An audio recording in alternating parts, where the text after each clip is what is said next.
Hello, నమస్కారం అండి. నమస్కారం అండి. గర్భిణీ స్త్రీలు ఈ జ్వరం వచ్చినప్పుడు ఏ పని చేయొద్దంటారు? అది ఎంతవరకు నిజమో? ఎందుకు చెయ్యొద్దు? ఏమన్నా ఉందా దానికి? లలితా సహస్రనామాల్లో అత్యద్భుతంగా దీని గురించి వివరణ ఉందండి.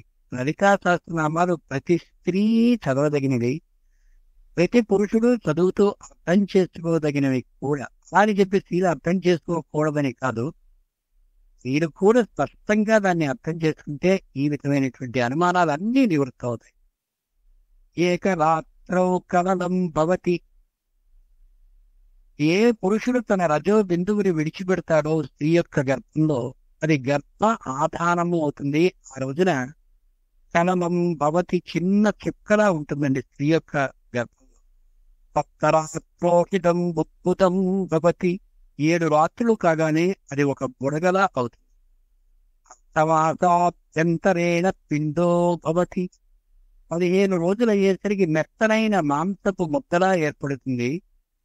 మాసాభ్యంతరేణ కఠినం భవతి, సరిగ్గా ఒక నెల కాగానే అది గట్టి పిండంగా ఏర్పడుతుంది. ఈ కాలం వరకు కూడా ఏ పని చేసినా పర్వాలేదు.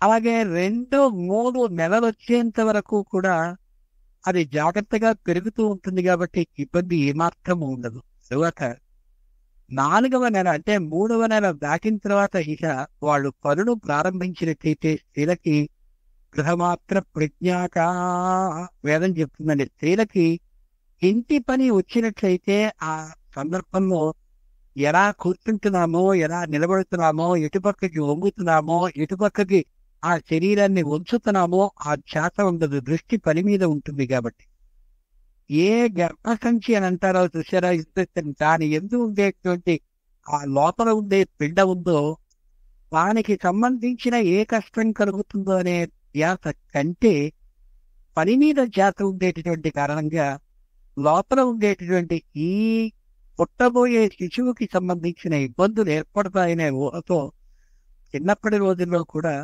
అమ్మాయి 3వ నెల కప్పిందని అనగానే పుట్టింటికి తీసుకుపోయేవారు. ఆ పుట్టింట్లో ఆమె మహారాణిగా ఉంటుంది కాబట్టి అక్కడ ఎక్కువ పనుల్ని చేయించేవారు కాదు.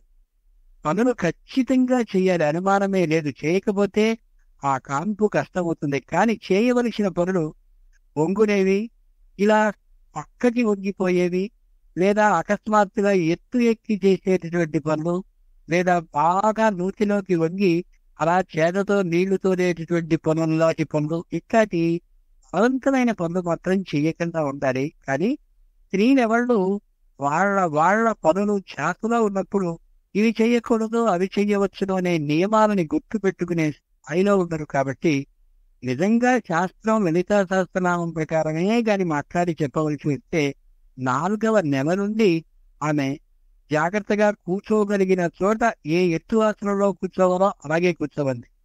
పడుకోవాలనిపిస్తే పడుకోమనే చెప్పింది, నడవాలనిపిస్తే నడవాలనే చెప్పింది. ఆ గర్భిణికి ఏ విధమైనది ఇష్టం అనిపిస్తే అలా చెయ్యాలని చెప్పింది తప్ప ఇలా నిర్దేశం చెయ్యి అని చెప్పరా.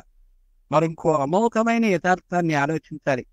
కొందరికి నెల తప్పిన మరు రోజు నుంచి కాళ్ల కింద ఎత్తైనటువంటి దిండు పెట్టి అలా పడుకోవడమే, పూర్తిగా అక్కలోనే అలా పడుకునే ఉండడం అనేది 9 నెలల కాలం తిరిగే స్థాయిలో కొన్ని గర్భాలుంటాయి.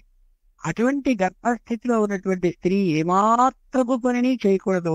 చేసినట్లయితే గర్భస్రావం అవుతుంది. అందుకని గృహమాత్రమైనటువంటి అంటే ఇంటికి సంబంధించిన పనుల్లోనే చేతబెట్టేటటువంటి స్త్రీ ఏ విధంగానూ పక్కకి వంగడం, ముందుకి బాగా వంగడం ఇట్లాంటి పనులు చేయకూడదు. కొత్త కాలపు విధానం ప్రకారం వ్యాయామాన్ని క్రమం తప్పకుండా చేస్తే బాగుంటుందని చెప్తున్నారు. కానీ ప్రాచీన కాలపు శాస్త్రం మాత్రం దాన్ని ఈ విధంగా అంగీకరించదు.